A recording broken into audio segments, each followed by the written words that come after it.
Ma tante, j'ai vu maman mettre quelque chose dans ta fourriture, une poudre, j'ai peur. Je n'ai pas répondu. Mes mains tremblaient. Ma propre belle-mère. Si on m'avait dit que l'amour pouvait se transformer en poison, qu'il pouvait s'enrouler autour de ton cou comme une étreinte douce avant de serrer lentement jusqu'à te voler le souffle, j'aurais ri, naïve et confiante. Je croyais aux liens solides, à la loyauté qu'on se liait à deux, aux fondations d'un foyer bâti avec foi. J'avais cette certitude profonde qu'épouser un homme, c'était aussi épouser sa famille, ses racines, son monde. Alors j'ai donné sans compter. Ma jeunesse, ma force, mon intelligence et tout l'amour de mon cœur à cet homme et au sien.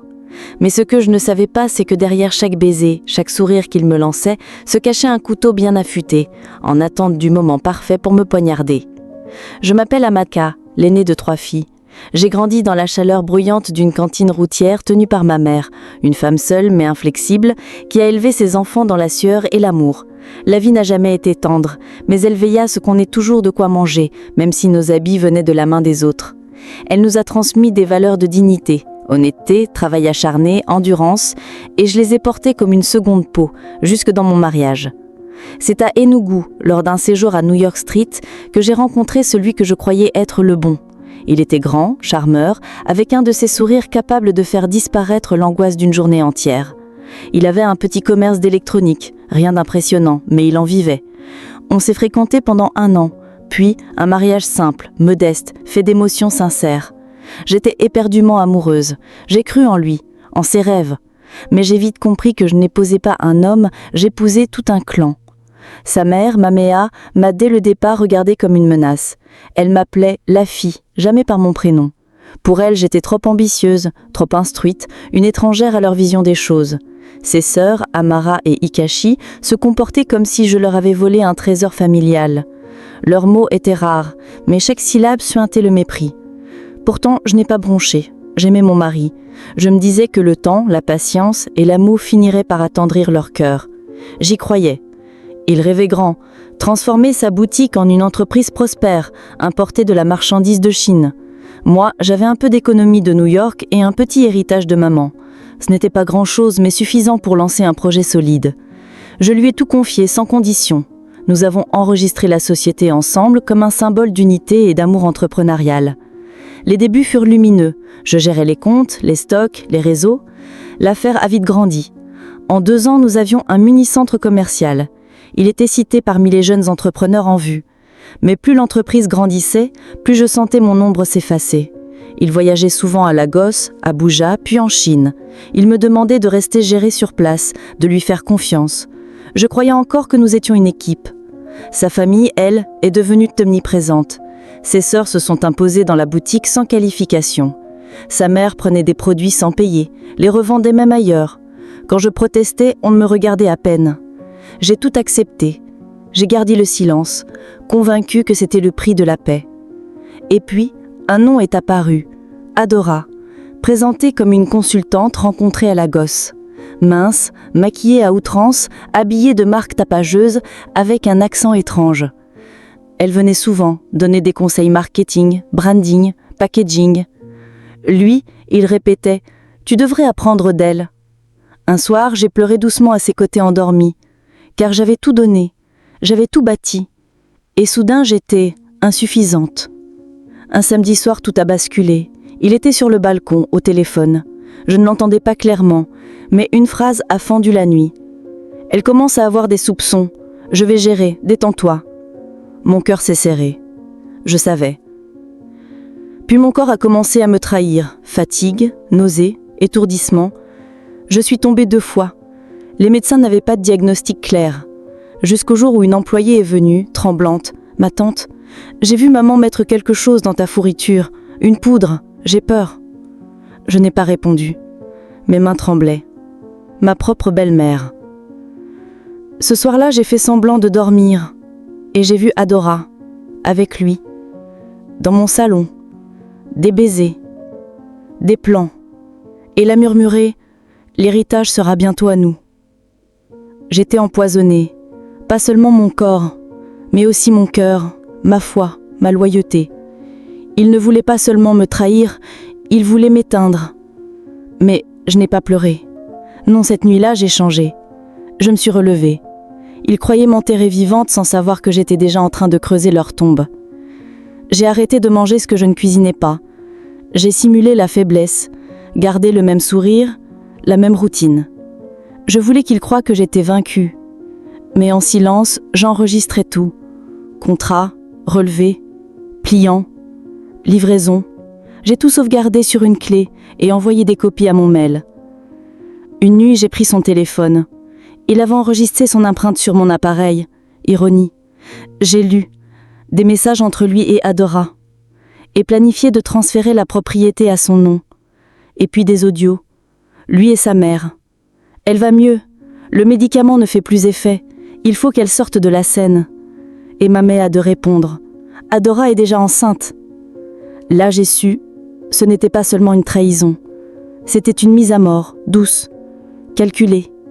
Le lendemain, je suis partie, un petit sac, direction chez ma sœur, prétextant un repos.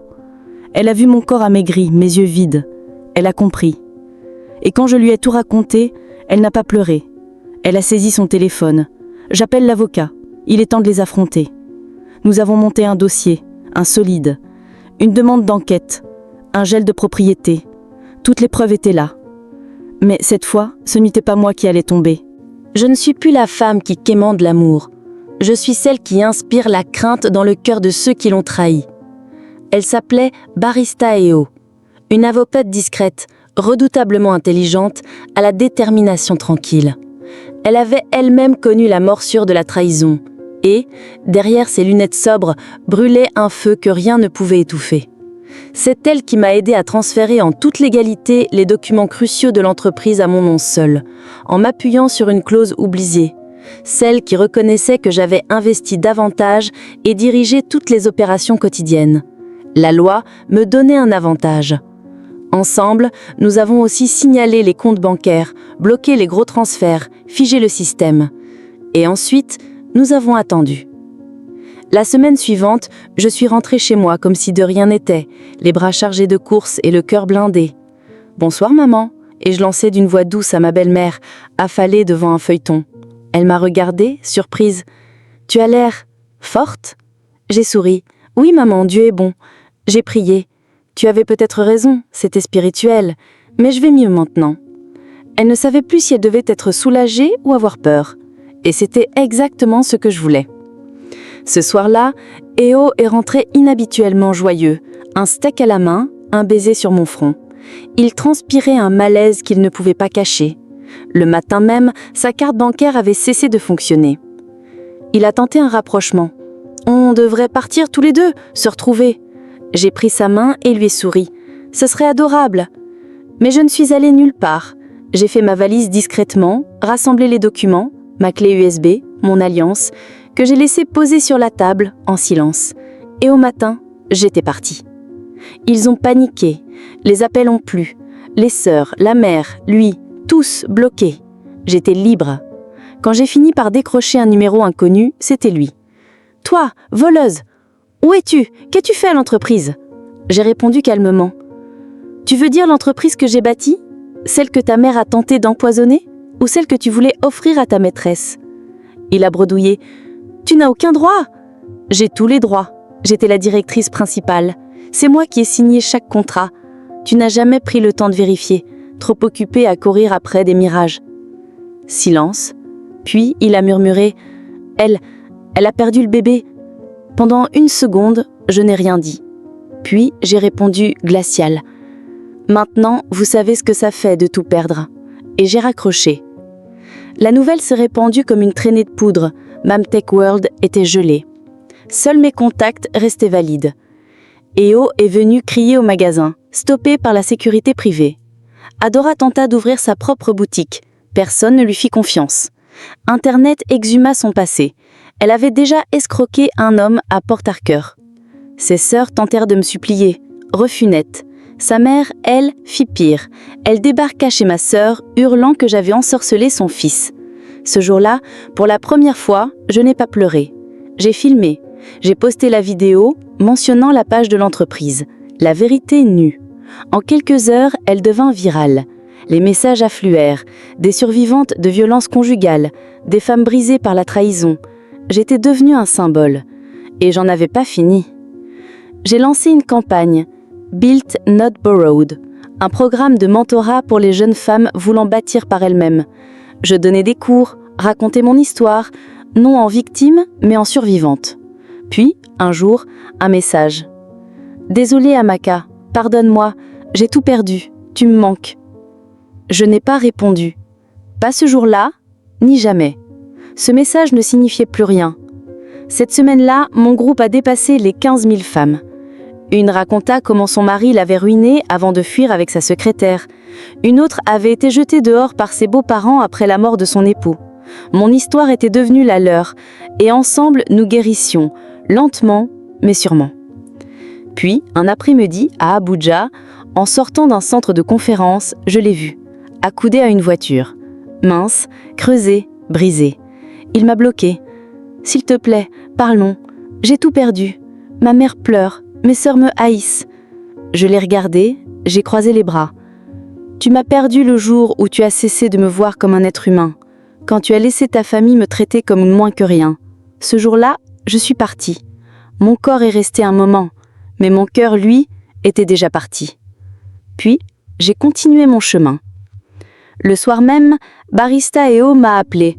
Un fabricant demandait des dommages pour avoir été écarté. Celui-là même qui avait aidé à l'empoisonnement. J'étais furieuse. Elle a ri. « Ne t'inquiète pas, on va l'enterrer. Mais viens en personne, que le monde te voie, forte, debout, inébranlable. » Et je suis venue. Sale comble. EO tentait de faire croire qu'il était propriétaire. Faux reçu, faux récit, balayé par EO. Puis, les enregistrements. Sa voix, celle de sa mère. La trahison, l'empoison. Silence pesant. Le juge, une femme au regard dur, a dit « Quel genre d'homme planifie la mort de sa femme puis ose réclamer des indemnités ?» Le verdict ? Rejet de sa plainte, condamné à me verser des réparations. Il n'avait rien. Il est sorti, honteux. Des mois plus tard, Amatech Global était lancé, avec une nouvelle partenaire, une femme, une survivante. Nous avons ouvert notre première succursale à Lagos, puis d'autres. Les femmes dirigeaient, et elles rayonnaient. Un matin, je suis allée sur la tombe de ma mère. Je me suis agenouillée avec un bouquet frais. « Maman, j'ai réussi. Je ne suis plus la femme qui quémande l'amour. Je suis celle que tu voulais que je devienne. Forte, sage, immuable. » Plus tard, j'ai été invitée à une émission. Femme trahie. Après, une jeune femme m'a abordée en larmes. Mon fiancé m'a volé et a disparu avec mon argent. J'ai cru que ma vie était terminée. Je lui ai pris les mains et... Ta vie ne fait que commencer. Dieu permet parfois la tempête pour révéler la vérité. Et quand tu survis, tu deviens meilleur. Un soir, un dernier message. De Adora. Amaka, tu ne me connais pas vraiment. Peut-être que tu me haïs. Mais merci. Tu as exposé les mensonges auxquels je croyais. Je suis en thérapie. Je change. Tu as transformé ma vie. Merci. Je suis restée là, en silence. Aucun mot n'était nécessaire. Morale, ne perds jamais ton essence en essayant de t'accrocher à quelqu'un qui te dévalorise. Le silence peut être une arme puissante. La vengeance la plus noble, c'est la réussite. La famille n'est pas toujours synonyme d'amour. Et parfois la trahison n'est pas la fin, mais le début d'une vie meilleure. Merci d'avoir lu l'histoire d'Amaka. Quelle leçon en retirez-vous ? Avez-vous vécu quelque chose de semblable ? Partagez en commentaire, aimez et restez connectés pour la prochaine histoire vraie.